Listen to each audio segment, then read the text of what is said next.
Kita ngopi dulu, bray. Biar nggak oleh.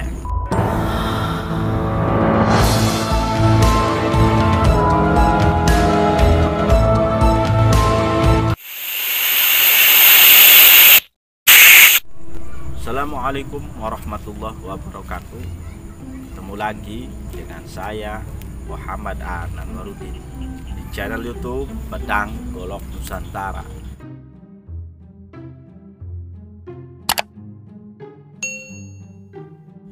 Sahabat-sahabat, alhamdulillah hari ini kita masih diberikan nafas, masih diberikan kesehatan, dan saya juga ikut prihatin akan musibah yang sedang melanda dunia saat ini, khususnya di negeri kita tercinta.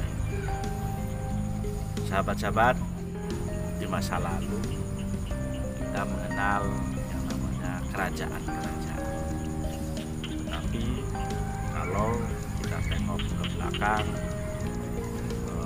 banyak cerita, banyak kisah, banyak sejarah yang berkaitan dengan kerajaan-kerajaan di Nusantara Indonesia.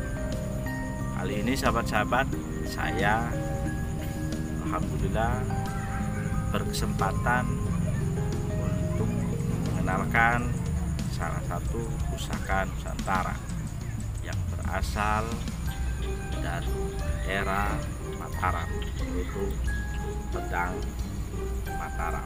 Pedang ini saya dapatkan dari sahabat saya, saudara saya yang juga pemburu pusaka. Beliau namanya Kang Kuat Rusyanto. Orangnya ganteng. Sahabat-sahabat bisa lihat, orangnya keren. Beliau orang Batang dan saya banyak dibantu oleh beliau, sering mengirimkan pusaka-pusaka hasil perburuannya dan kirimkan ke saya. Sahabat-sahabat, kalau kita lihat dulu ada kerajaan Mataram, kerajaan Mataram kuno, dan ada kerajaan Mataram era Islam. Dan di kerajaan Mataram Islam, konon atau kita asing dengan peristiwa yang sangat bersejarah pada saat itu, yaitu perjanjian Giyanti. Tapi sahabat-sahabat, sebelum kita lanjut perjanjian Giyanti seperti apa, kita ngopi dulu, bray. Biar nggak oleh. Oke sahabat-sahabat, saya akan mencoba untuk menceritakan keterkaitan pedang sepuh yang saya pegang ini. Konon kata Kang Kuat, saudara saya dari Batang, Jawa Tengah, itu pusaka ini berasal dari Mataram era Islam atau Mataram Islam. Dan keterkaitannya seperti apa, mari kita sama-sama saksikan, sahabat-sahabat. Perjanjian Giyanti.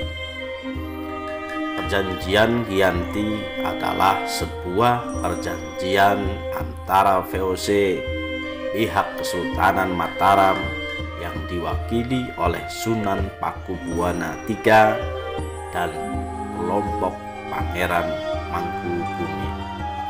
Sedangkan kelompok Pangeran Sambernyawa tidak ikut dalam perjanjian ini. Naskah perjanjian Giyanti yang ditandatangani dan dibubuhi stempel oleh pihak-pihak yang terlibat.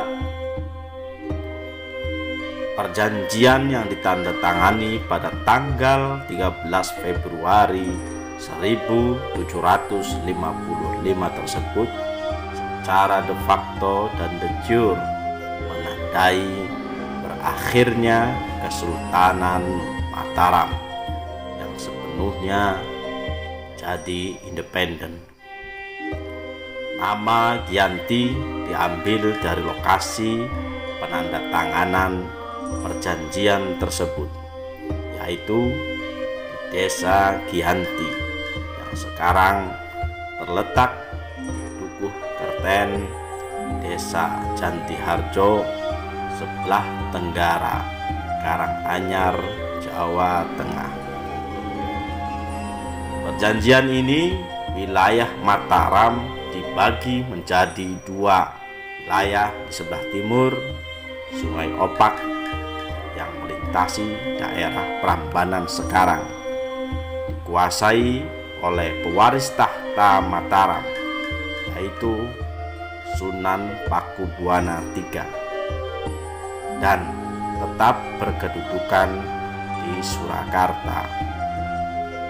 Wilayah di sebelah barat, daerah Mataram yang asli, diserahkan kepada Pangeran Mangkubumi yang sekaligus diangkat menjadi Sultan Hamengkubuwana I yang menetap di Yogyakarta. Di dalamnya juga terdapat klausul bahwa pihak VOC dapat menentukan siapa yang menguasai kedua wilayah itu jika diperlukan. Oke, sahabat-sahabat, jadi yang melatar belakangi perjanjian Giyanti itu, atau peristiwa perjanjian Giyanti ini, adalah peristiwa yang mana Mataram terbelah atau terbagi menjadi dua. Konon ini adalah intervensi dari VOC. Sahabat-sahabat, saya bukan ahli sejarawan, tapi barangkali ada sahabat-sahabat yang punya referensi, silahkan tulis di komentar. Oke sahabat-sahabat, sebelum saya akan menyebutkan isi perjanjian Giyanti itu seperti apa dan poin-poinnya seperti apa, pasal-pasalnya seperti apa, kita tunjukkan. Saya tunjukkan dulu sahabat-sahabat. Ini sahabat-sahabat, konon ini era Mataram Islam, dan pamornya sangat menarik sahabat-sahabat. Dan kenapa saya menunjukkan pedang ini, karena entah ini asli buatan dari empunya atau era sekarang, saya juga belum paham. Cuma dari sekian banyak koleksi pedang sepuh era Mataram saya, ini menurut saya yang paling menarik. Dan disebutkan pedang tapi sangat pendek seperti belati sahabat-sahabat. Kalau sekarang kita kenal belati, tapi kata Kang Kuat Rusyanto, ini maksudnya pedang.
Sepertinya ini bukan senjata perang sahabat-sahabat, tetapi semacam piandel atau pegangan para pejabat atau keluarga kerajaan Mataram.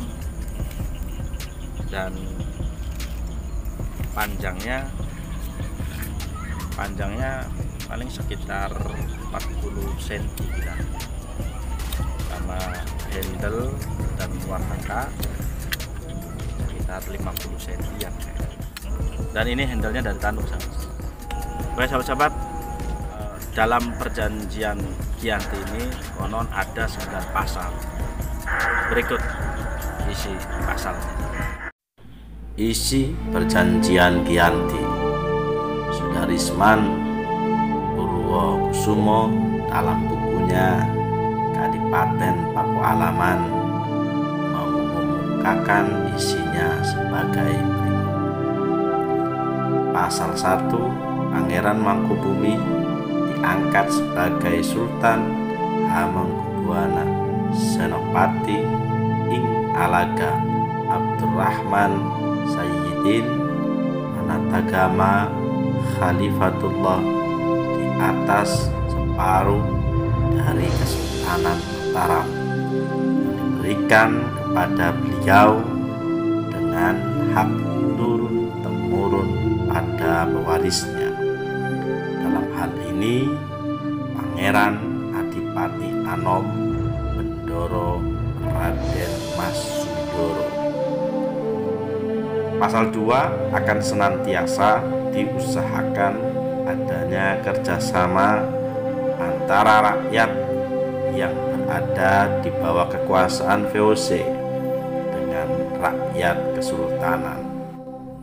Pasal 3, sebelum pepatih dalam Rich Pistuder dan para bupati mulai melaksanakan tugasnya masing-masing, mereka harus melakukan sumpah setia pada VOC di tangan gubernur. Pepatih dalam adalah memegang kekuasaan eksekutif sehari-hari dengan persetujuan dari presiden atau gubernur. Pasal 4, Sri Sultan tidak akan mengangkat atau memberhentikan pepatih dalam dan bupati sebelum mendapatkan persetujuan dari VOC. Pasal 5, Sri Sultan akan mengampuni bupati yang memihak VOC dalam peperangan. Pasal 6, Sri Sultan tidak akan menuntut haknya atas Pulau Madura dan daerah-daerah pesisiran yang telah diserahkan oleh Sri Sunan Pakubuwana II kepada VOC dalam kontraknya tertanggal 18 Mei 1746. Sebaliknya, VOC akan memberi ganti rugi kepada Sri Sultan sebesar 10.000 real tiap tahunnya. Pasal 7, Sri Sultan akan memberi bantuan kepada Sri Sunan Pakubuwana III sewaktu-waktu jika diperlukan. Pasal 8, Sri Sultan berjanji akan menjual bahan-bahan makanan dengan harga tertentu kepada VOC. Pasal 9, Sultan berjanji akan menaati segala macam perjanjian yang pernah diadakan antara penguasa Mataram terdahulu dengan VOC, khususnya perjanjian-perjanjian yang dilakukan pada tahun 1705, 1733, 1743, 1746, dan 1749. Penutupan perjanjian ini ditandatangani oleh